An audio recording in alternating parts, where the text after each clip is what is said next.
Liebe Leute, herzlich willkommen. Es ist das Jahr 1956. Wir sind eine junge Staatsanwältin, recht neu in unserem Job und wir haben keine leichte Aufgabe. Wir wollen die Nazi-Verbrecher anklagen und ihre Verbrechen aufklären. Wir öffnen die Darkest Files. Ich wünsche euch ganz viel Spaß. Der ein oder andere, die ein oder andere wird sich vielleicht denken, Moment mal, von so einem Spiel habe ich das schon mal gehört. Haben die Macher nicht auch schon mal was Ähnliches gemacht? Ja, tatsächlich. Dieses Spiel ist von Paint Bucket Games. Vorher haben die Through the Darks of Times gemacht. Da spielt man wie in einem Strategie-Taktik-Spiel den zivilen Widerstand zur Zeit der Nazi-Herrschaft. Jetzt haben wir uns quasi ein bisschen weiter bewegt in der Historie und werden uns mit unserem ersten Fall befassen, der in dieser Demo hier drin ist. Das sei dazu gesagt, wir spielen eine Demo-Version. Die Sprachausgabe ist komplett auf Englisch und ich glaube auch die Texte alle noch auf Englisch. Ich werde aber so ein bisschen parallel zusammenfassen, übersetzen. Wir kommen da ganz gut durch, glaube ich, zusammen. Los geht's. Wichtiger Hinweis, alles beruht auf den wahren Verbrechen, die eben in Westdeutschland, in der jungen Bundesrepublik, untersucht worden sind. Allerdings sind die Namen all jener, die da involviert waren, mit Ausnahme des großen Fritz Bauers, unser neuer Chef gewissermaßen, die anderen Namen sind verändert worden.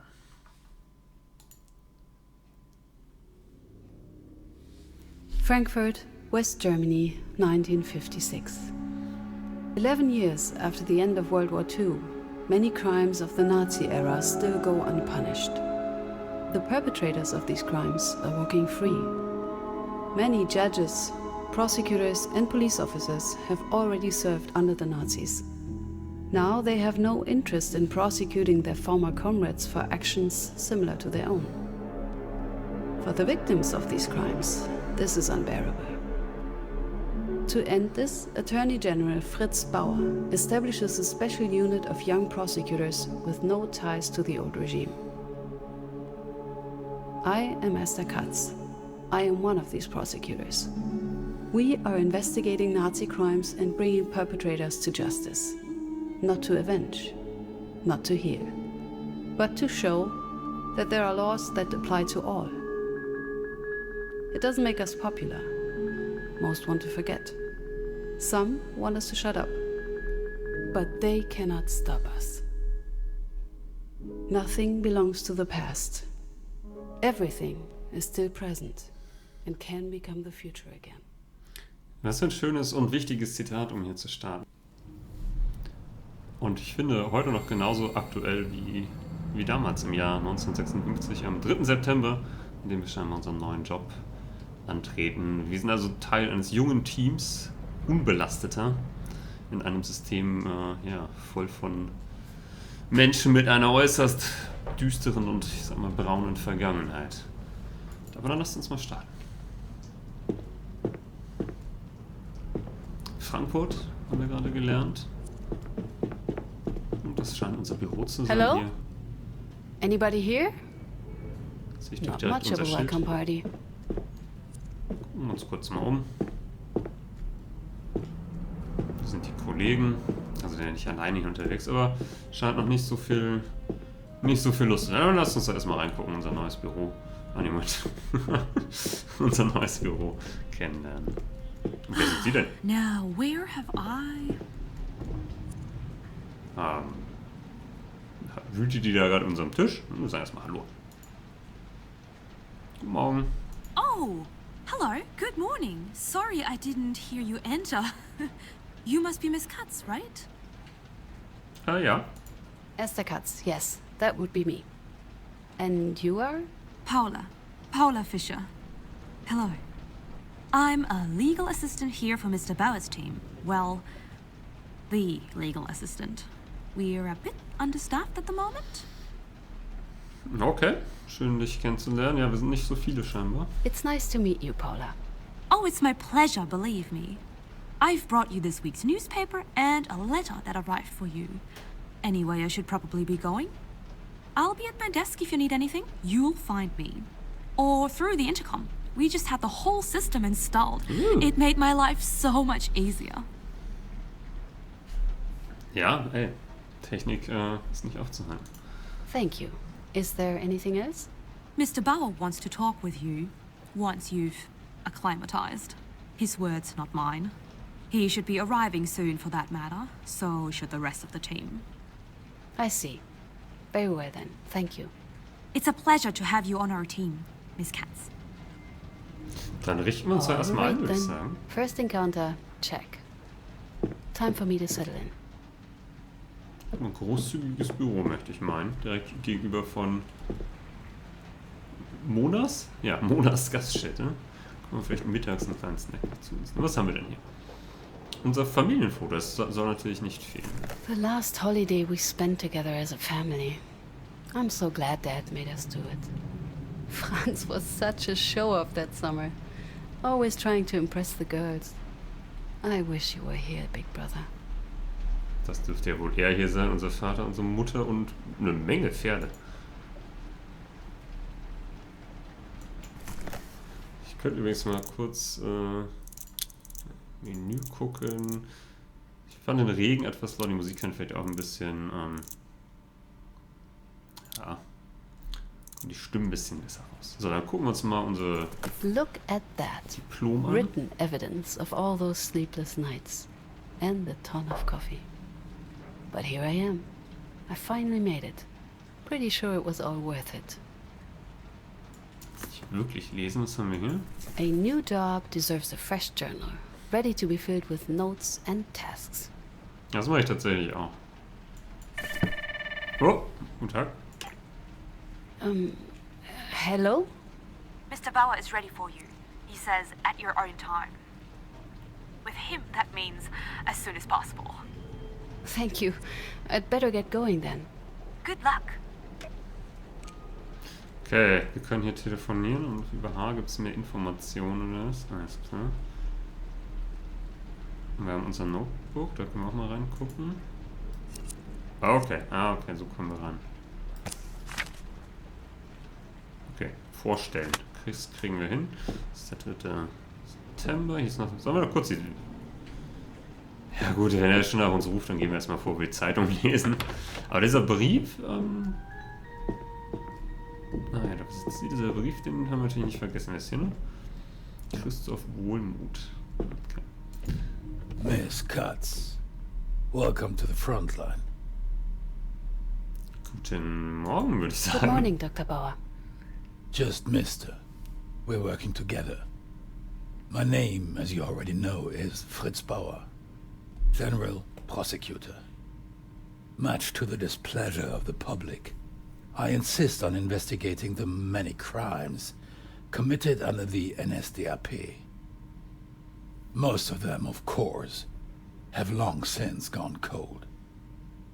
And nobody out there truly wishes for us, for you, to solve them. Or frankly, to even touch them. A rather thankless job, may I say. Are you up for it? Ja, schwierig, ne? Ein Haufen Fälle, aber keiner will, dass wir sie eigentlich untersuchen. Aus ihrer Sicht wahrscheinlich guten Gründen. Wir verstehen. I'm well aware of this. You see, I'm not entirely sure of that. But no matter. Miss Katz, I believe I have the perfect case for you to start with. I'm listening. Hans Naumann, an older gentleman, shot just before the end of the war. Okay. Ein älterer Herr wurde kurz vor Kriegsende erschossen. Aber wie wird ein Fall für uns draus? And why does this fall under our jurisdiction? The suspects. According to the victim's wife, her husband was taken by uniformed men for no reason. He never came back. His body was found in a forest nearby after the war. Shot in the head. Okay. Erschossen worden. I assume this isn't the first time she brought this case up? No, it's not. Miss Naumann reported her husband's death to the police. A case was opened. The public prosecutor's office investigated members of the NSDAP local group. They're suspects. However, no charges were pressed. Based on the investigation, Hans Naumann was lawfully executed. Okay, er wurde erschossen von NSDAP-Mitgliedern und angeblich, basierend auf früherer Untersuchung, rechtmäßig. Aber war er denn ein Krimineller? Could that have been the case? Maybe the widow simply didn't know the reason for his arrest. That is a possibility. The first thing that I'll need you to establish is why Hans Naumann was taken. Depending on the answer, we'll see if the case warrants a full investigation. I asked Mrs. Fisher to prepare a file. It should probably already be on your desk. I suggest you familiarize yourself with it and invite the widow to give a statement. Mrs. Fisher should be able to help you with that. Also. Right. Look at the files, invite the first witness. I'll need a refresher on the Nazi hierarchy. Understanding the chain of command will be crucial. Paula did say to ask her if I needed anything. Okay, also wir können jetzt hier eine Aufgabe weitergeben. Beim Kern geht es jetzt erstmal darum, müssen wir uns hier ein bisschen in die Akte einarbeiten. Die Nazi-Hierarchie auch nochmal ein bisschen besser kennenlernen. Wahrscheinlich, bis wir gleich die Täter auch, oder die vermeintlichen Täter besser identifizieren können. Und dann die Witwe einladen, Frau Naumann. Miss Katz, how can I help you? Okay, wir könnten, über sie können wir dann die Witwe einladen, Dokumente anfordern. Können wir hier uns vielleicht eine Übersicht besorgen? I need some additional files. Something specific? I need more details regarding NS organizations. Chains of commands, ranks, and badges. Anything you can get your hands on. Of course, I'll get right to it. Anything else?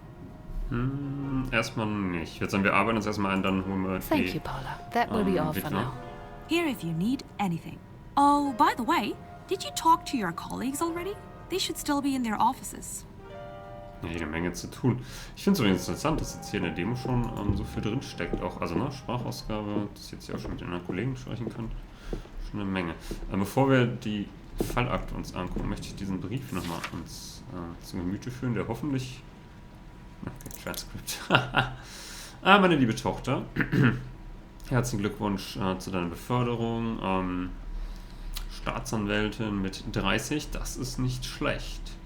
Das hast du alles selbst geschafft. Du bist wahnsinnig brillant und lass dir von niemandem was anderes sagen. Es ist eine große Ehre für den Staatsanwalt Dr. Bauer zu arbeiten. Mit dem soll es aber nicht immer einfach sein, wie ich gehört habe. Naja, aber die Leute sagen eine Menge über ihn. Also lass dich da nicht verschrecken. Ich wünsche dir alles Gute für den neuen Job. Kein Vater war jemals stolzer als du. PS, deine Mutter fragt, ob du am Wochenende heimkommst. Ich glaube, sie muss sich noch daran gewöhnen, dass ihre Tochter in einem Job arbeitet und nicht eine Familie gründen möchte. Ich meine, das ist 56, das ist wirklich noch eine relativ andere Zeit. Wiesbaden übrigens. Nicht so weit weg, aber Frankfurt natürlich doch nochmal ein Stück weit.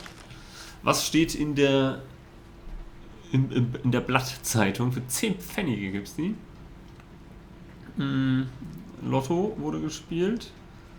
Ein bisschen was übers Fernsehen. Okay. Und die Kuril. Das sind die Kurilischen Inseln, glaube ich, die uns dies geht, oder? So weiter gibt es Verhandlungen zwischen Japan und der Sowjetunion.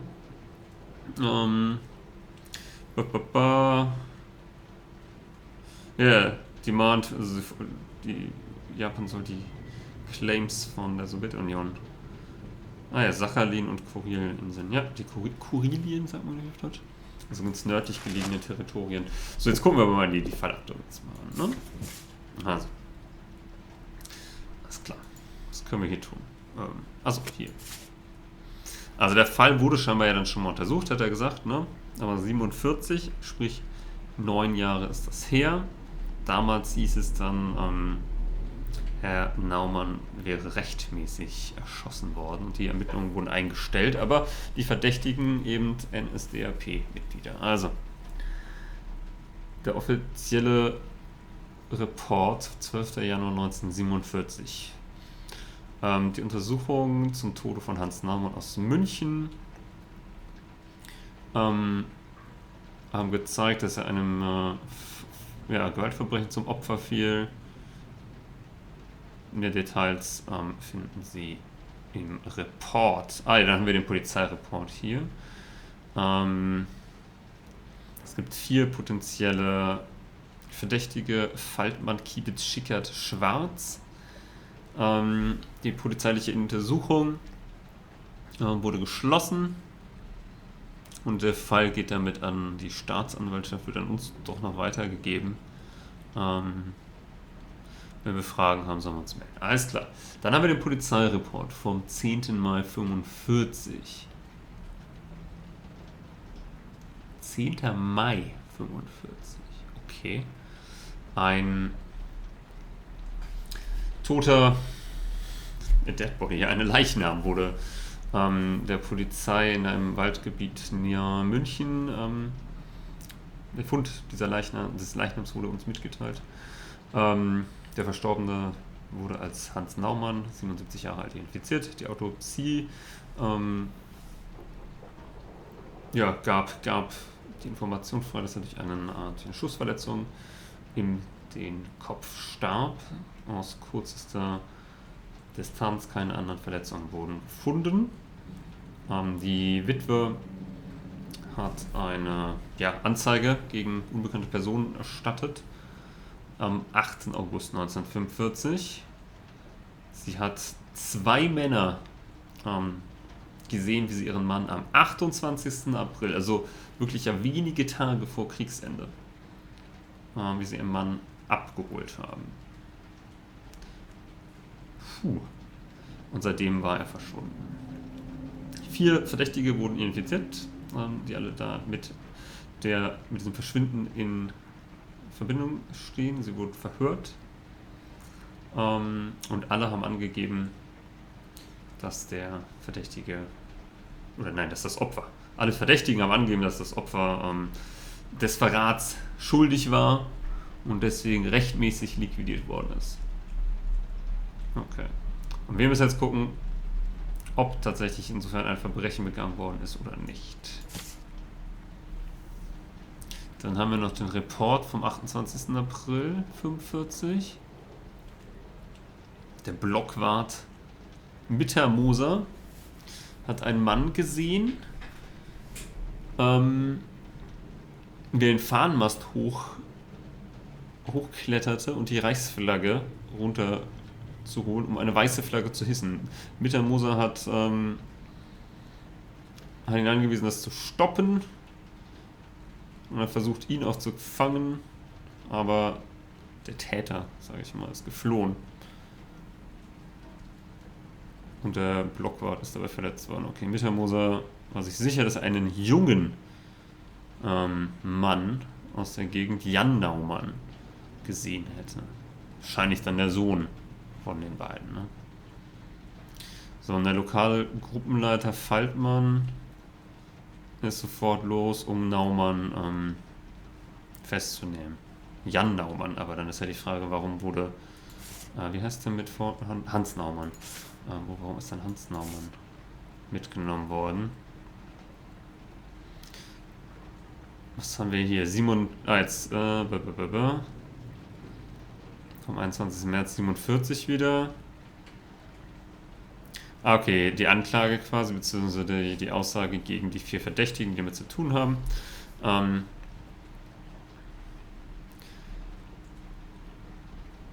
Und hier wird aber gesagt, okay, es wird nicht fortgesetzt, weil, sie ermitteln nicht weiter, 47, weil sie sagen, dass das Opfer Hans Naumann wäre Kommunist gewesen, der einen verräterischen Akt ausgeführt hat in Kriegszeiten.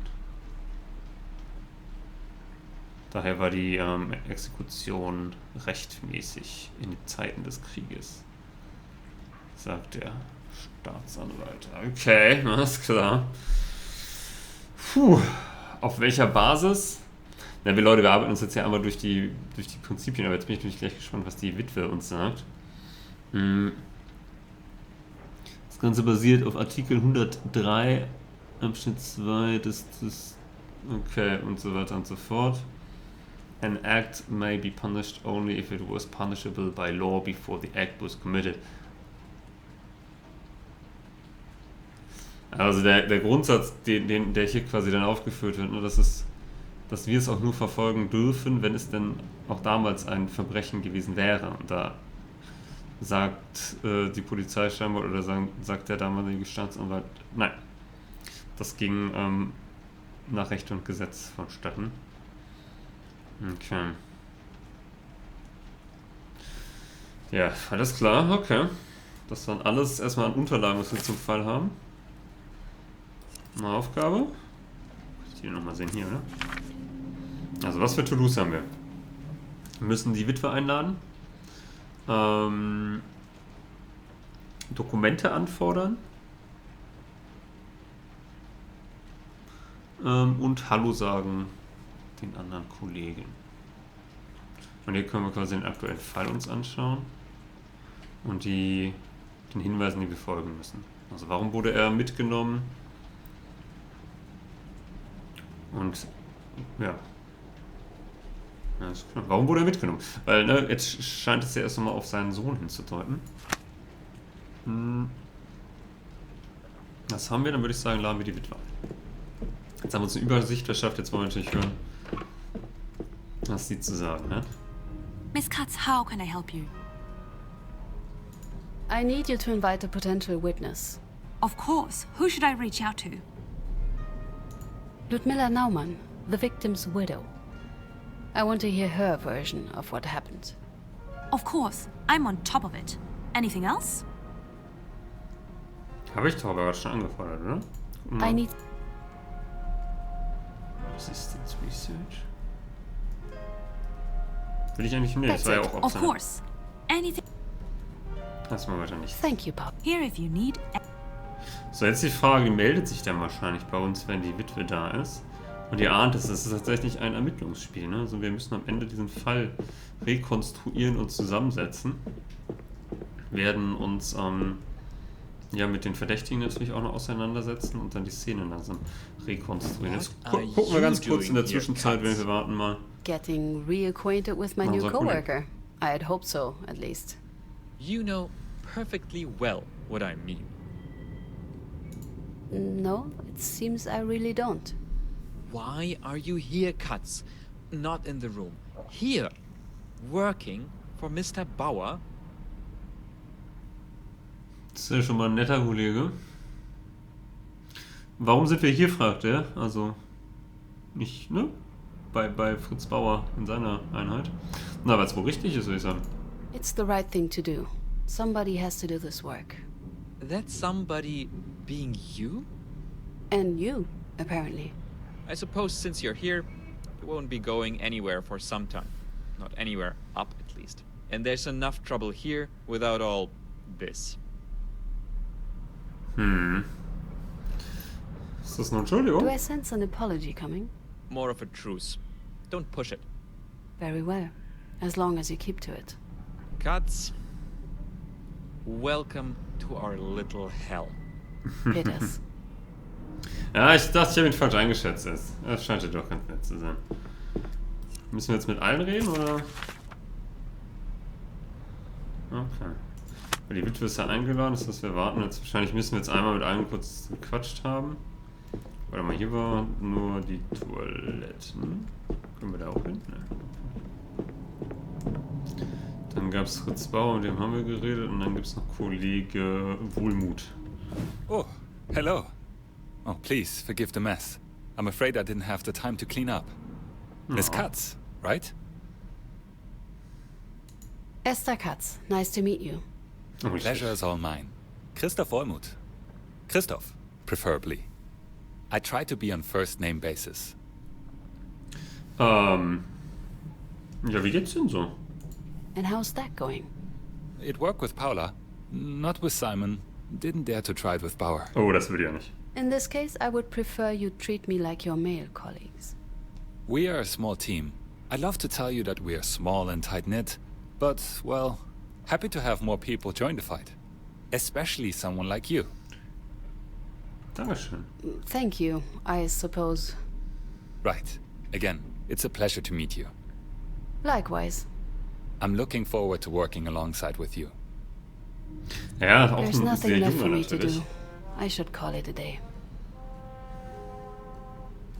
Ah, einfach rausgehen, okay. Tag ist durch. Guter erster Tag, würde ich sagen. Einiges gelernt. Und morgen beginnen wir dann mit den Ermittlungen. So stelle ich es mir zumindest vor. Erleben wir jetzt noch was? Nein. Direkt, zack. Oh, wir springen scheinbar auch zeitlich ein bisschen nach vorne. 17. September. Die Witwe, das nächste Kapitel. Wir machen das ja mal alles in einem Abwasch.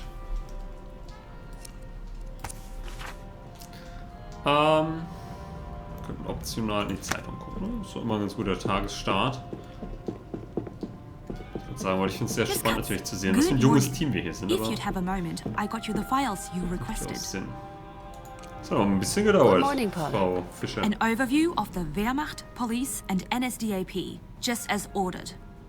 Great. Na, dann ist I'll schon. get started on them right away. Mrs. Naumann should be joining us later today. Not a morning person, apparently. Thank you, Paula. Oh, one more thing. They finally connected your phone. It's working all right. You even missed a call. I wrote down the number for you. Eine Menge zu tun, merke ich gerade. Im I should Hauptspiel call wird es the dann wohl number sein, Paula gave me. so sein, dass wir dann verschiedene Fälle nach und nach untersuchen, wobei das Ganze auch durch eine große Geschichte oder übergreifende Rahmung zusammengehalten werden soll.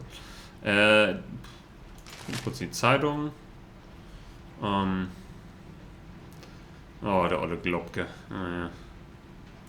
Und Elvis. Schöne Kombination. Who do I want to call? Who you wanna call? Okay, wir rufen mal Esther zurück. Katz speaking. I was called from this number. Oh, Esther, my dear, so good to hear Oh, you. Vater. Dad? Where are you? What's this number? I'm at home. We got a new number. It's unlisted. Your mother hopes this way we'll receive fewer client calls. I hope I'm not disturbing you, dear. Ist okay. I'm busy, but I can always make room to talk to you. Oh no, it's all right then. You should return to your work. If you ever feel like talking, you can always reach out to me, dear. My hard-working daughter. I'm proud of you. Okay. Vater. Das ist, sagt, wir können ihn jetzt anrufen. Ist doch nett. Intercom. Paula? Mrs. Naumann just arrived. Oh, yeah. I showed her to the conference room. Thank you. I'll be right there. Dann möchte ich Sie nicht warten lassen. Und reden wir mit Frau Naumann. Kennen uns ja mittlerweile aus. Es erinnert mich ein bisschen an, wie man sich hier im Büro bewegt, an L.A. Noire. Das habe ich sehr gerne gespielt, wo man ja auch ermittelnd unterwegs ist. Ups. So, jetzt ein Thema, das wir uns auskennen. Excuse me. You must be Mrs. Naumann. Thank you for coming. My name is Esther Katz.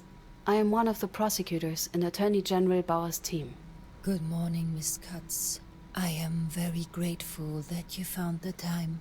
The last prosecutor who looked into my husband's death didn't even speak to me. He dismissed the case, claiming my husband was rightfully executed as a traitor.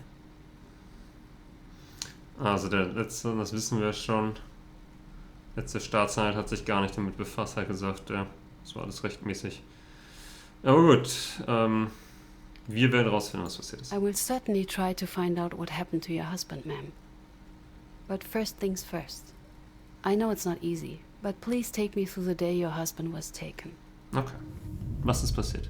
It was in April 45, only days before the Americans came. Where were you that day? Home. We lived in a small house. Hans was upstairs when the doorbell rang, before someone hammered against the door.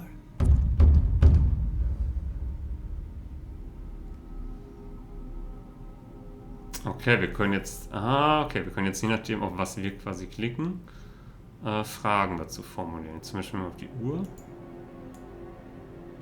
Do you remember what time of the day it was? Ah, ist cool. We just had lunch, so it must have been close to 1 p.m.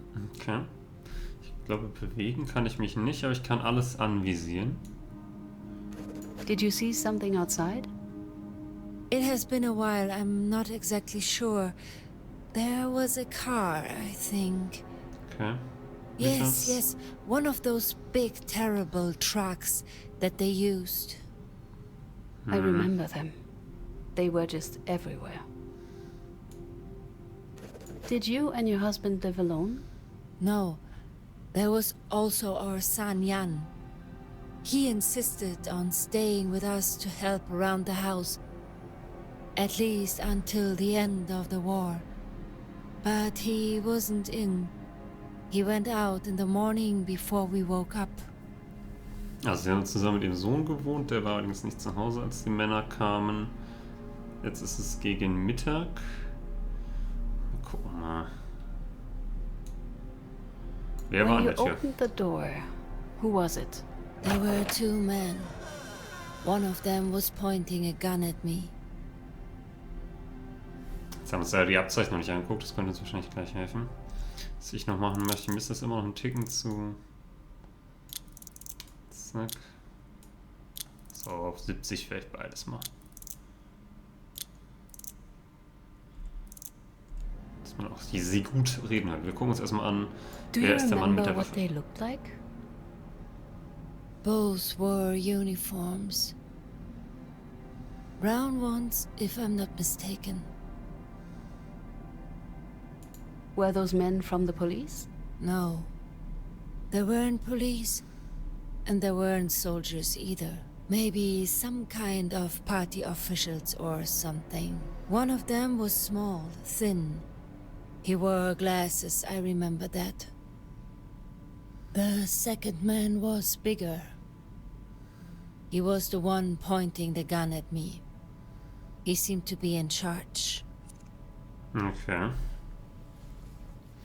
Wir müssen genau zuhören und wir haben die Chance, sie zu unterbrechen. Okay. Also der Dicke mit der Waffe scheint scheint hier die Kontrolle gehabt zu haben.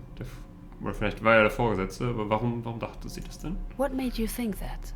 He had two golden stripes on his uniform, and he was bossing the small one around. He yelled and waved his gun around to scare me.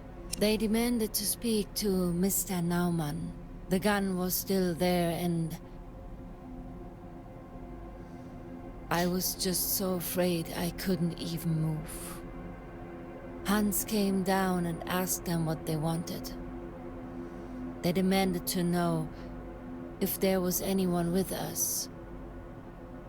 When we said no, the smaller guy looked in the other rooms. He found no one. It was only Hans and I. Then the big one told Hans that he had to come with them for questioning. Also, sie haben sich im Raum oder im ganzen Haus umgeschaut, aber nur Hans und Ludmilla waren zu Hause und jetzt wollten sie, dass Hans mitkommt. Warum Did denn they say why they were questioning him? No, they did not. They ignored Hans when he asked for their reason. Then everything happened so fast. The small one said they'd let him go if our son would turn himself in. Then they just herded him out, like an animal. Okay, wir können uns bewegen zwischen einzelnen Positionen. This was the last time I saw him alive. Me and my son never got the chance to say goodbye. Oh boy. Sie hat ihn nie wieder gesehen. Okay, was ist denn mit ihrem Sohn? What was that man's comment about your son? Jan. He was living with us at that time, but he didn't show up that night or the following. He got into some trouble. Bad trouble. Do you think the men were looking for your son? I believe so, yes. At least that's what they said. But Wait a second. I think it was mentioned somewhere. Genau, wir haben gesehen, oder wir haben ja gelesen, dass sie jemanden gesucht haben, ne, der die weiße Fahne gehisst hat. Und da soll es sich um einen jungen Mann gehandelt haben. Wo waren das? Official Order, das war der Report. Ja, hier, die Geschichte. Please, take a look. Oh God. Here it is. He recognized him as Der Blockwart, Jan ne? Naumann. I can't believe there was proof all along. And the former prosecutor just dismissed it. How could he? I wish I knew. I am really sorry. Please, continue. What happened upon your son's return? When Jan finally came back, it was already too late. We asked the authorities about Hans, but they pretended not to know anything. After war, my husband was found dead in a forest nearby. Shot. I believe he died the same day they took him. I would really like to talk to your son about it. You and I both, dear. But I am afraid that's not possible. Jan died only a few months after his father. Pneumonia. Hans was innocent. They killed him, and that's murder. No matter what they call it. I hear you, Mrs. Naumann. Please, Miss Katz. Will you find the man? Also der Sohn ist dann auch verstorben, ein paar Monate später. Oh klar, wir finden die Mörder ihres Mannes. I will do my very best. Thank you. We will let you know if we have enough for an indictment. Please, Paula will help you to the door. Goodbye. Okay, es ist... I should update Mr. Bauer. Können wir die vielleicht auch einladen, die Verbrecher? Aber sagen wir erstmal Fritz Bauer Bescheid. Hello, Miss Katz. Any news regarding the Naumann case? Yes, I think so. After talking to Mrs. Naumann, it seems like Hans Naumann was indeed innocent. The men were looking for his son, Jan Naumann. When they couldn't find Jan, they took Hans instead, the father. I assume that's what Miss Naumann told you. But are you sure she is telling the truth? According to the files, the man they were looking for had climbed up a flagpole, torn down a flag, and beaten up a block warden when he was caught in the act. Hans Naumann was 77 years old at the time. Of course, there are older men who are in good shape, but... Pulling down a flag and beating someone up seems unlikely. I understand. Yes. I see, but why did the man take him, if they knew he was innocent? Das ist eine gute Frage, ne? Also wir wissen, dass sie eigentlich Jan Naumann suchen, einen jungen Mann, der hat ja sich dann mit dem Blockwart angelegt, dass ein 77-Jähriger das eigentlich alles nicht tun könnte, was da passiert sein soll, weswegen man ja überhaupt nach einem Naumann gesucht hat. Sie haben ihn als Geisel genommen, ja, um an den Sohn zu kommen. Das ist natürlich eine Idee. According to Mrs. Naumann, they took him as a hostage. They were hoping his son, Jan, would surrender once he learned that they had his father. Highly illegal, even back then. Not uncommon, though. But why did they shoot the old man? Tja, warum sie ihn dann aber erschossen haben, das wissen wir noch nicht. That I don't know yet. But I believe this is definitely a case for us. It is, indeed. So what happens now? I will officially reopen the investigations tomorrow. You need to find out who was at the crime scene when Hans Naumann was shot. We need witnesses. I'd start with the names mentioned in the files of the first investigation. Excellent. Let's get this case to court, Miss Katz. Time to invite the suspects. Okay, And it would be good to know more about them. dann laden wir uns mal unsere Nazi-Verbrecher ein. Paula? That poor man. And that poor woman. She lost everyone she loved in a matter of a few months. I really hope we can help her. I hope so too. Anything I can do? Ja, I need you to invite a potential witness. I've got something that might help us with them. I looked into the NSDAP local group from the original investigation. Only a few documents survived the bombing, but I found a group photo and a member list from a few years before the incident. I took the liberty of marking the suspects. One of them, Mr. Schwarz, is dead. Who should I reach out to? Dann gibt's noch Kibitz, Schickert. Wer war denn der vierte, aber der da auf der Liste stand ursprünglich? Please invite Mr. Kibitz. We'll reach out immediately. Anything else? Kann ich... ich kann noch nicht beide direkt einladen. I need some additional files. Something specific? Aber ja, dann die persönlichen Daten natürlich zu ihm wären super. The member list is helpful, but I'd still need something more about our suspects. Can you get me the files? I'll reach out to the Berlin Document Center. But, just so you know, they tend to take their time.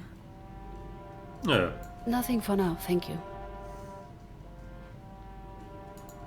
Ja. Thank you, Beide Paula. erstmal nichts. That will be Danke, all for Paula. now. Here if you need anything. There's nothing left for me to do.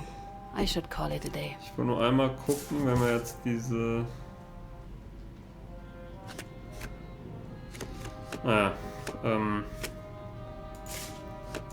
die NSDAP-Dinger bekommen, ne? Hier ist diese Namensliste, die erwähnte. Karl Schickert, Kibitz, Hermann, Faltmann, genau. Und einer ist aber auch schon verstorben. Ah ja, Herbert Schwarz steht hier auch noch drauf. Na gut, Leute. Also, genau, was war hier noch? Hier habe ich nichts. Da ist... Was ist das denn? Okay. Das ist mein Journal. Kann man immer so einen Blick reinwerfen. Die Personen, beziehungsweise den Hinweisen, die wir folgen müssen. Aber soweit so klar, okay. Na dann. Erstmal ins Archiv, ey. Ich glaube, es wird auch richtig komplex. Also ist auch jetzt schon eine Menge drin. Das spielt sich gut, aber es hat auch schon eine gewisse Tiefe. Ich mag tatsächlich diese Montage. Cool, wenn da immer verschiedene Sachen noch kämen. Der erste Verdächtige. Wieder ein bisschen Zeit vergangen. Sicher ein ganz cleverer Move.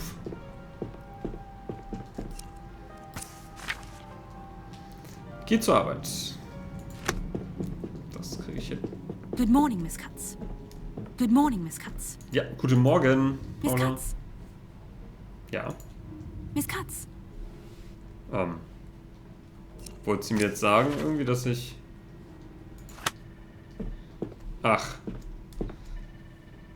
Wer sie ist jetzt am Intercom, dann gibt's aber Ärger. Miss Katz, excuse me. Ah, come on. Witness you asked me to contact Hermann Kibitz. He has just arrived. Thank you, Paula. I'll be joining you in a minute. Okay, ja gut. Wahrscheinlich im Konferenzraum, ne? Ich kenne mich ja jetzt aus. Good morning. My name is Esther Katz. A pleasure, miss. Could you tell me how long I have to wait for the prosecutor? Fuck Mr. you. Kibitz, I'm the prosecutor here. Oh, modern times, I guess. How long will this take? Ja, wie lange dauert es denn wohl, It so lange will bis es take nötig as ist? long as it takes. It's all right, miss. I'm just asking. Let's get started, shall we? This is about the arrest of Hans Naumann in Munich on April 28th, 1945. According to a witness, two men picked up Mr. Naumann from his apartment. Were you one of them? You're pretty, you know that? Fuck you. Mr. Kibitz, were you one of those men? No, I wasn't.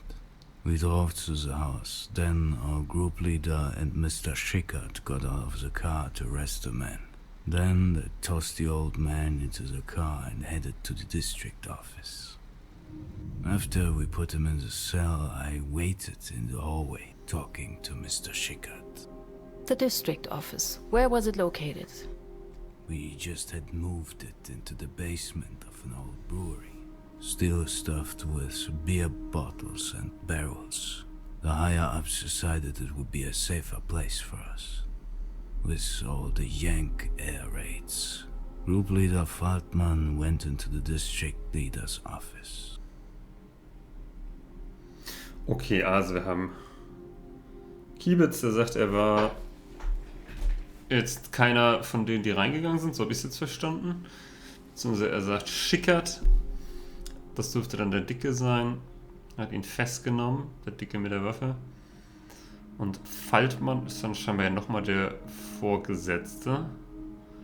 So verstehe ich es jetzt zumindest. Gucken wir uns mal die Nummer an hier. What was the name of the district leader? Herbert Schwarz. Could you hear what they were saying? Only after they came out of the office. District leader Schwarz came out and gave the command.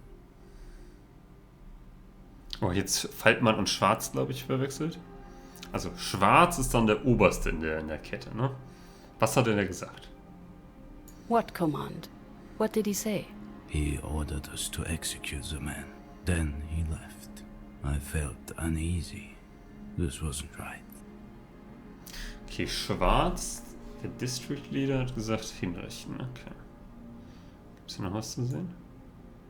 With the district office being a brewery, you helped yourself to the stocks? Of course not. How could you assume something like that? What were your local group's responsibilities in the very last days of the war? We were responsible for all concerns and for many households within Munich. Above all, we tried to eliminate insurgencies.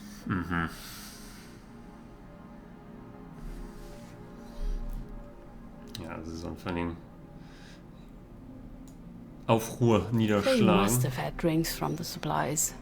Never on duty. Who would believe it? Und wahrscheinlich haben sie hier gut mal einen getrunken, denn sie waren angesiedelt in einer alten Brauerei. How did you ensure the energy supply? The district struggled to produce enough energy. There were frequent power failures. For emergency, we had a generator. If worst came to worst, we used oil lamps. Okay, was noch da hinten? Was your local group in contact with other local groups? Just in Bavaria, there were 28 local groups. We were in constant contact with them.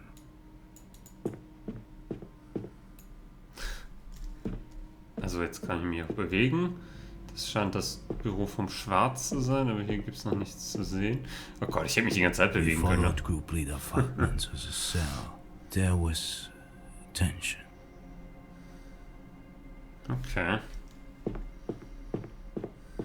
Also, sie haben ihn hierher gebracht und dann sagt Schwarz, der da am Wüsten steht, hinrichten. Nach Aussage von ihm jetzt. Could you describe the cell? Very basic. Mattress, window, chair.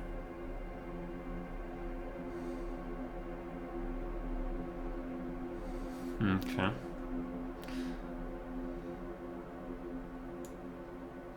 What was Mr. Faltman doing? Group leader Falkman seemed to hesitate. He shared my concerns about killing the old sod. He told us to wait. Yet Schickert insisted. He referred to that new order about dealing with insurgents. He was such a stickler for the rules. He could be really annoying about these things. Okay. Also es gab Zwist zwischen den Leuten und wie man hier die Regeln zu befolgen hat. What did he say? He insisted that any delay would constitute treason. Okay. The tension was strong. Group leader Faltman ordered us to wait once more, but Schickert drew his gun and shot him.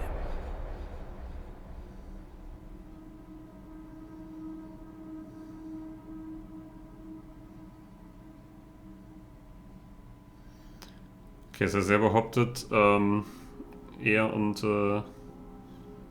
Faltmann hätten gezögert, während Schickert geschossen hat, darauf Bezug nehmen, ne? Was alles andere Verrat wäre, auf Anweisung von Schwarz hin. Were the compartments prepared to host prisoners? Kind of. We adjusted them so our prisoner could stay there for interrogations and not get out. ich muss auf die Idee kommen können, mich hier zu bewegen, ne? Okay, aber ich glaube, das sind immer die optionalen Sachen. Und dann kommt man hier quasi So what you are weiter saying oder is raus. Schickard shot the old man against Mr. Faltman's order? Exactly. That's horrible. These are brutal events you're getting to hear here. Are you sure you're up for it? Honestly, no one would think this is a job for a woman. What do you have to prove? I will file a formal complaint. Ich habe hier gerade mal meine Papier und Stift organisiert. Was? Warum will er jetzt eine Beschwerde einreichen, ey? Kannst froh sein, wenn ich dich hier nicht gleich irgendwie einlogge. Also bitte, bitte. That will not be necessary, Beschwer Mr. dich. Kibitz. My superior knows quite well that I am up for it. Otherwise, I wouldn't have this job. Thank you for your time, Mr. Kibitz. Goodbye, Miss Katz. Das Ding ist, jetzt haben wir update Mr. eine Bauer. Version, ne? Wir werden wahrscheinlich mehr als diese eine Version hören und uns dann überlegen müssen, Miss okay, Katz, may I have a word? I got something that might help you. wie es wirklich vonstatten gegangen ist. Ja, So, bitte. I have done some digging beforehand Yes? and found something potentially useful for you. The brewery's blueprint. I put it in your office, on the cork board. I thought it might help you to have more of a physical understanding of the crime scene. I'm sure it will. Thank you, Paula. Gucken wir uns das ganz kurz mal an. Da können wir wahrscheinlich das Verbrechen jetzt dran zusammensetzen. Ah ja. Wir kommen zum Rekonstruktionsboard. Hier können wir quasi unsere eigene Theorie des Verbrechens darstellen. Also, die Blaupause stellt den Tatort dar. Der Keller, wo das Opfer erschossen wurde, ja. Und wir haben alle Personen, die wahrscheinlich bewegen können. Es gibt 5 Stufen des Verbrechens. Die müssen wir dann alle nach und nach darstellen. Okay, aber jetzt haben wir erst eine Version gehört. Ich weiß gar nicht, ob wir jetzt schon so viel hier tun können. Wir können quasi die Personen dann Räumen zuordnen ist.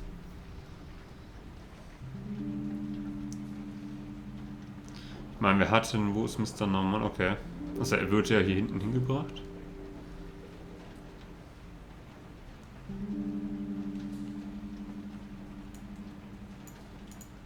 Okay. Ah ja, genau. Mr. Naumann. Herr Naumann wurde in die Zelle gebracht.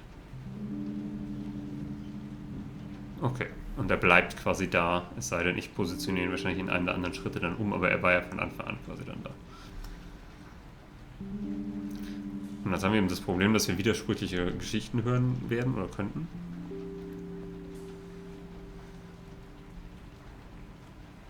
Und rechts können wir uns angucken, was die einzelnen Leute gesagt haben. Also jetzt wissen wir, was hat Kibitz gesagt. Und jetzt hören wir uns wahrscheinlich gleich noch die Geschichten der anderen an. Das ist ja nur eine Version, ne? Da können wir bisher noch nicht so viel vergleichen. Können wir uns mal angucken, aber trotzdem. Also er sagt, Kibitz hat gesagt, er hat mit Schickard gesprochen. Während Faltmann im Bezirksleiterbüro war von Herrn Schwarz. Genau, Faltmann und Schwarz waren hier, sagt er, und Kibitz und Schickard hätten im Gang gesprochen.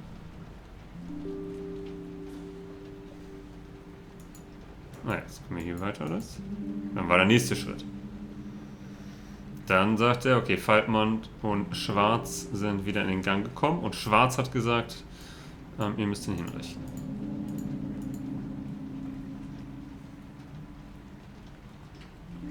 Okay, jetzt können wir quasi ein bisschen Movement hier uns angucken.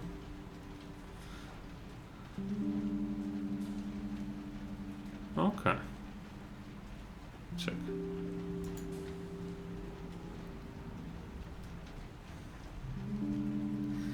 Und jetzt müssen wir noch sagen, okay, wer hat denn aber was gemacht? Okay.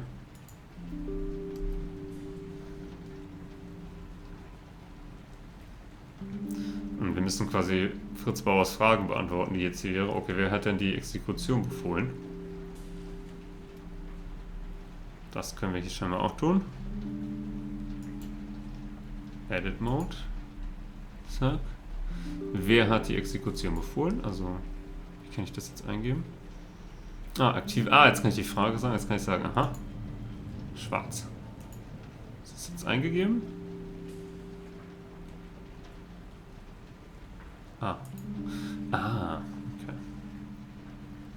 Rechtsklick, alles klar. Weiter geht's. Okay, wir können einfach natürlich zurückgehen, wenn wir denken, das war falsch. Jetzt sollen wir nochmal gucken, wie es läuft quasi. Und Schwarz sagt, jetzt exekutieren Sie Norman. Okay.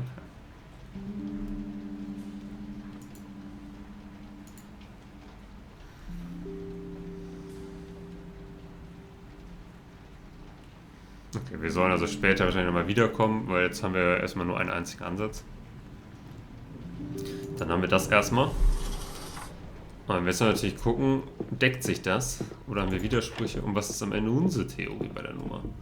So, erstmal unseren Chef updaten. What brings me to the honor of your visit? I interviewed our first suspect. Have you read the transcript? I did. How did it go? Well, this Mr. Kiebitz, let me put it this way. I have met newts who were more likable. But we're not having a sympathy contest, are we, Miss Katz? Nein, es geht natürlich nicht um Sympathie. Of course not. I know how you feel, but I can say from experience, it's better to ignore it. Besides him being an unpleasant fellow, what do you think about Mr. Kiebitz? Kiebitz says he saw how his colleague Schickert killed Mr. Naumann. And according to him, Schickert shot even against the express order of the superior Feldmann. And he's telling the truth? Können wir noch nicht sagen, würde ich sagen, oder? Maybe, maybe not. At the current stage of the investigation, it is impossible to say conclusively. I agree. This means you have to investigate further. Of course, what he says could be true, but he could also try to cover up his own involvement. Ja. Either way, I see 3 further questions we need to answer. 3 Fragen, bitte. First question, who shot Mr. Naumann? Who did pull the trigger? Was it really Mr. Schickert who pulled the trigger and executed the victim? Or is Kiebitz lying? Second question, Mr. Kiebitz claimed that his superior, Feldmann, had refused the order by District Leader Schwarz to execute the prisoner. It might be relevant to clarify whether this is true. And thirdly, the witness testifies that Mr. Schickert threatened to inform the Gestapo about the insubordination. Whether this is true or not is up to debate, but either way should be investigated. Threatening others could be considered coercion in court and, in case of doubt, also affect the verdict. If you found an answer to all of these questions, we should be able to build a solid case.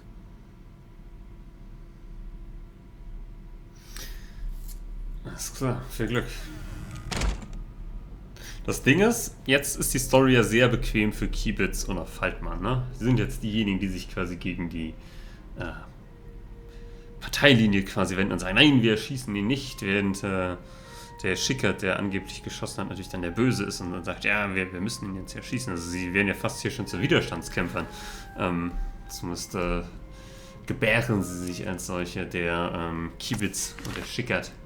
Es ist natürlich einfach, das dann auf dem anderen zu schieben. Mal gucken, inwiefern sich das decken wird. Das heißt, wir laden jetzt einfach mal den nächsten ein. Die Kollegen müssen warten, finde ich, in der Miss Stelle. Katz, how can I help you? Würde ich sagen, ist jetzt I need der you to invite a potential Feldmann am besten witness. mal dran, oder? Of course. Who should I reach out to? Okay, nicht Schickert. Ja. Please invite Mr. Schickert next. We'll reach out immediately. There's nothing left for me to do. I should call it a Ich day. habe es nicht ganz auf dem Schirm. Einer von denen ist schon verstorben. Ich war mir nicht ganz sicher, ob Faltmann oder Schwarz. Ich glaube, Schwarz ist tot, ne?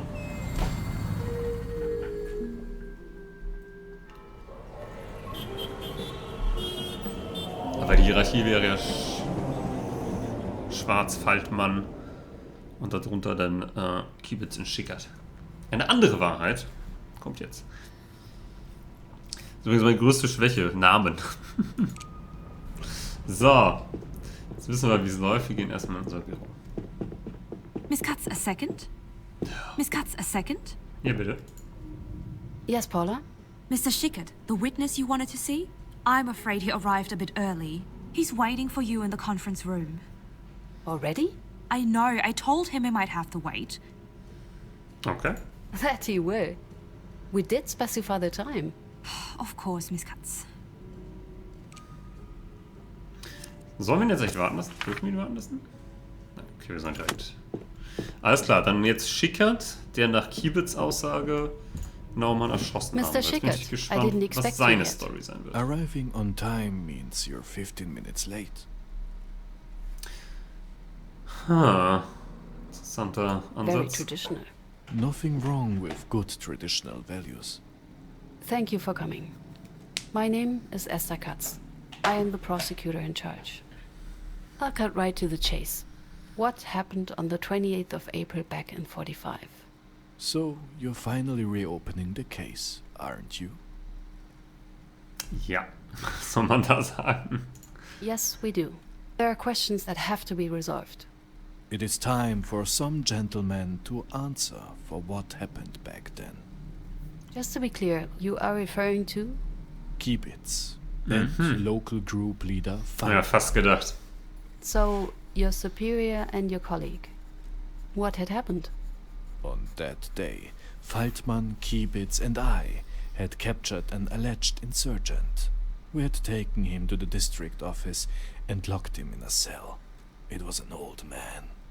Was his name Hans Naumann? It's more than 10 years ago, but I'm pretty certain that this was his name, yes. What did the district building look like? It had been moved to a brewery because of the air raids. There was an office, individual cells, and a long corridor lined with boxes, barrels and bottles. Please describe the situation. I was in the hallway with Mr. Kiebitz, while local group leader Faltmann was in Schwarz's office to report to the district leader. Soweit so übereinstimmt mit dem, was Kiebitz sagt. Also die Frage, hier sieht es aber recht ähnlich aus. Ne? Das scheint genau das zu sein. Also, sie haben zu dritt, Kiebitz, Schickert und Faltmann haben Hans Naumann abgeholt, wobei, glaube ich, Schickert und Faltmann diejenigen waren, die reingegangen sind und Faltmann hatte aber die Waffe und hat die beiden bedroht. Dann sind sie zurück und haben an Schwarz Bericht erstattet. Shortly after, the two men came out. Pointing to the cells, the district leader gave the command. Okay, gucken, ob sich das auch deckt. What kind of command? He ordered us to shoot the prisoner.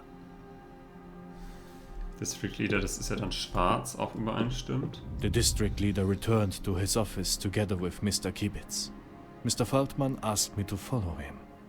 Together we walked down the corridor to the cell where the old man was kept.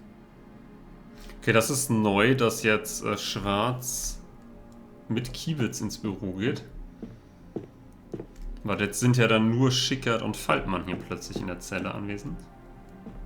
Describe the cell to me. Small and dirty, with a narrow, barred window just under the ceiling. Not that the prisoners in here deserved much more. They were there for a reason. Most of them, at the least.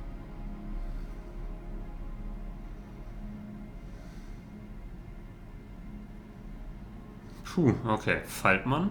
Was hat der gemacht? What did Mr. Faltmann do? The group leader raised his voice. Was hat er gesagt? Do you remember his words? He told me to shoot the prisoner.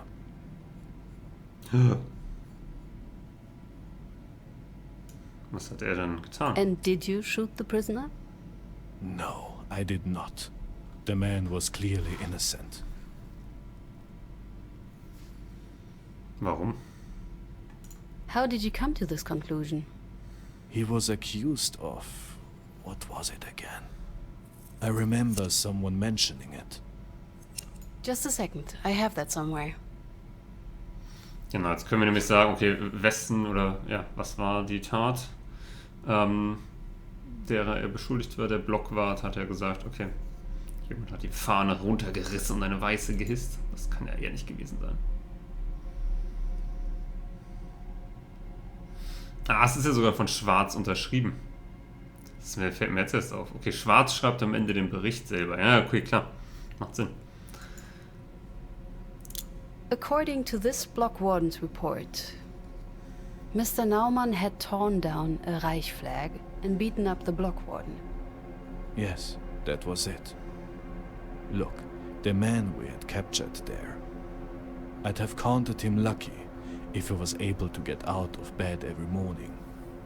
Besides, group leader Faltmann himself had said earlier that we had only taken him hostage. Him and Kibitz had hoped that the perpetrator would turn himself in if they held the old man hostage.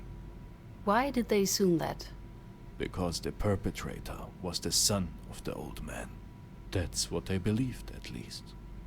So they had hoped the son would come to get his father released? Exactly. But you didn't think their plan would work? Doesn't matter what I was thinking. You can't just go and take a fellow German hostage. How did your superior take your refusal? Not well. He yelled, and I argued.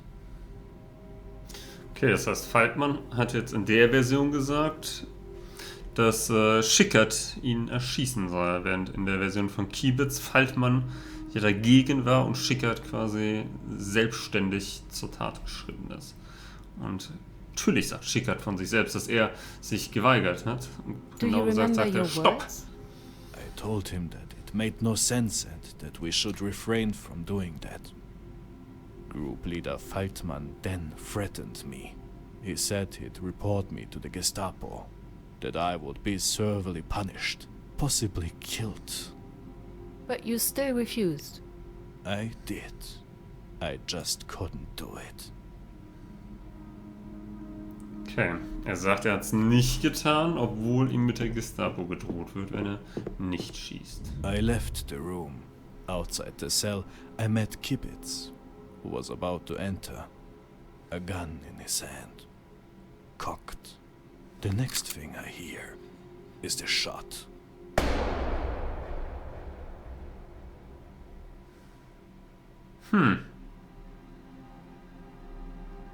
Das heißt, in der Version erschießt Kibitz Naumann, nachdem er vorher noch mit Schwarz gesprochen hat. Aber Schickert kann gehen. Müssen wir uns so direkt mal So what Notizen you are machen. saying is that Mr. Kibitz shot him. He did indeed. I know it. But why would he do that? What was his reason? What do I care about his reason? What he did was wrong.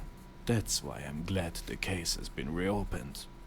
You break the rules, you get punished. That's the way it should be. We will make sure the right people face the consequences, Mr. Schickert. Thank you for coming in. The pleasure is all mine. Goodbye, Miss Katz. Interesting. The suspects contradict each other in multiple aspects. I could use the reconstruction board to get a better idea, or update Mr. Bauer. I can also just call it a day. I feel a headache coming. I should still at least ask Paula to invite the last witness. Okay, wir haben mehrere Optionen. Wir laden natürlich Now, den that was quite an Dritten im interesting Bunde ein. development. Somebody sure is lying. But who? Can't say I envy your job right now, Miss Katz. Oh, before I forget, there was another call from your father. Vater. Wanted you to call back. Apart from that, how can I help you? Also erstmal möchte ich den dritten Verdächtigen einladen. Could you locate the third suspect, Alfred Faltmann? I'm on top of it. He should be arriving soon. Anything else? Das ist erstmal okay für mich. Thank you, Paula. That will be all for now. Here if you need anything. Das Ding ist, gucken wir mal ganz kurz. Also, Daddy zurückrufen, können mit den Kollegen sprechen. Ach, die lernen wir schon noch kennen. Kannst das Transkript angucken, das fand ich, haben wir jetzt eigentlich ganz gut im Kopf. Unseren Chef nochmal ein Update geben, aber das mache ich, glaube ich, eher, wenn wir auch mit dem Dritten gesprochen haben. Und auch vorher, glaube ich, macht es keinen Sinn, nochmal ans Board zu gehen, denn wir haben ja jetzt im Endeffekt zwei diametral entgegenstehende Geschichten. Ne? Kibitz, der sagt, Schickert hat geschossen und er und Faltmann wären dagegen gewesen. Wenn Schickert sagt, er hätte sich sogar aktiv geweigert zu schießen, woraufhin Faltmann ihm mit der Gestapo droht und Kibitz schießt. Oh, sorry, ich wollte als Tipp. Who do I want to call? Nein, nicht, ja, oh, Entschuldigung, jetzt wollte ich doch den,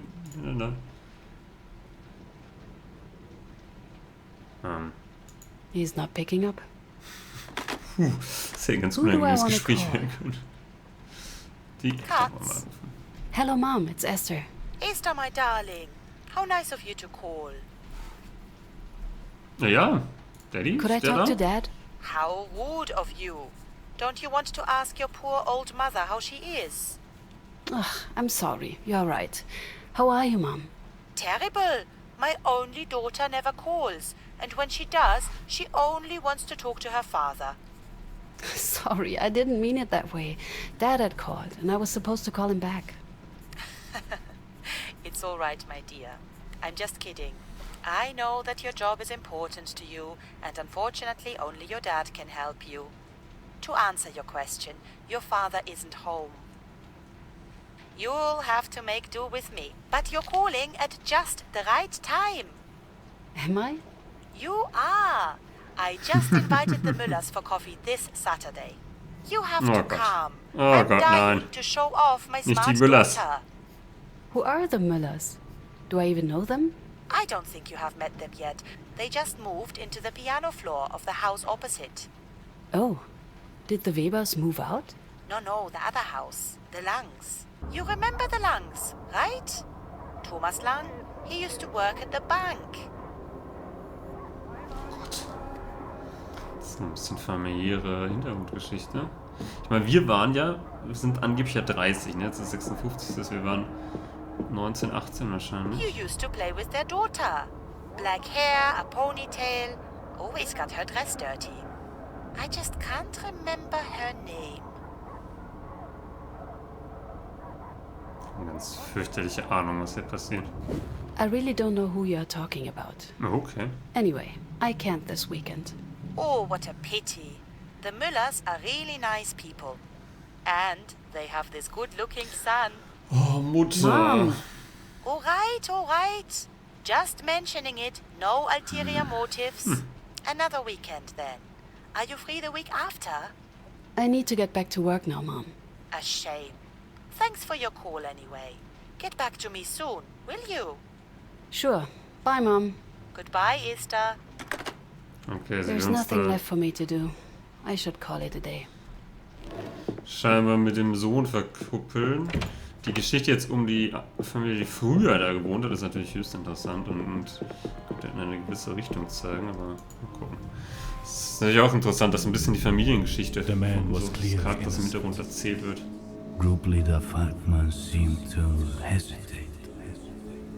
I just couldn't do it. I felt uneasy. This wasn't right. I met Kibitz. But Schickert drew his gun. A gun in his hand. Back then, everyone was an ardent Nazi.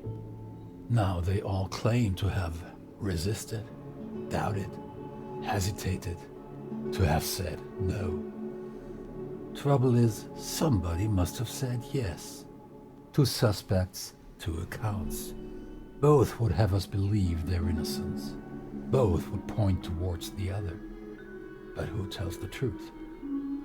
Let's hope our final witness can offer some answers. Esther Katz. Are you Jewish?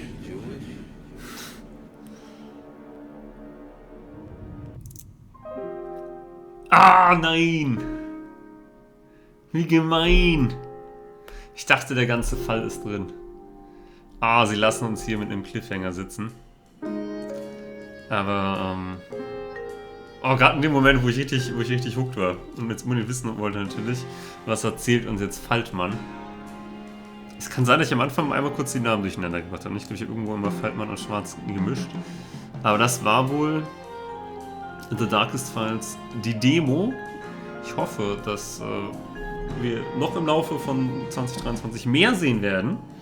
Ich hätte jetzt auf jeden Fall Lust, den Fall natürlich noch zu Ende zu spielen und vielleicht auch noch ein bisschen mehr, wenn nicht sogar das ganze Spiel. Ich weiß gar nicht, wie viele Fälle am Ende drin sind und angedeutet wird ja auch noch so ein bisschen familiäre Hintergrundgeschichte. Aber dieses ganze Thema natürlich von, du hast einen Makibitz, du hast einmal Schickert, die erzählen 2 Geschichten, die sprechen natürlich jeweils von sich selbst als dem unschuldigsten Lämpchen, die es nur geben konnte in diesen Zeiten.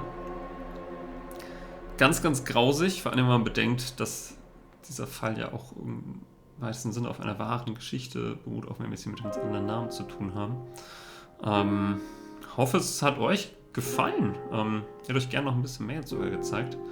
Bin sehr gespannt, was ihr denkt dazu. Wenn ihr Bock habt, dass wir dann ein längeres Let's Play zu machen, dann sehr, sehr gerne. Also ich glaube dann auch mit deutschen Texten. Ich weiß nicht, ob es auf Deutsch vertont wird. Fände ich natürlich sehr gut, fände ich sehr stimmungsvoll. Und dann aber auch, glaube ich, dann die Dimension noch zu haben, nachher eben so seinen eigenen Fall oder sein eigenes Bild vom Fall an diesem Board zu rekonstruieren. Da sind wir jetzt leider nicht nochmal rangegangen. Da hätte man vielleicht noch mal gut, da hätten wir eigentlich nur die 2. Version durchspielen können. Vielleicht kann man sich dann noch mehrere Versionen abspeichern und dann am Ende so seine zusammen konstruieren. Na gut, Mr. Faltmann erscheint dann wohl erst ein bisschen später bei uns im Büro. Bis dahin. Macht's gut. Wir sehen uns ganz bald.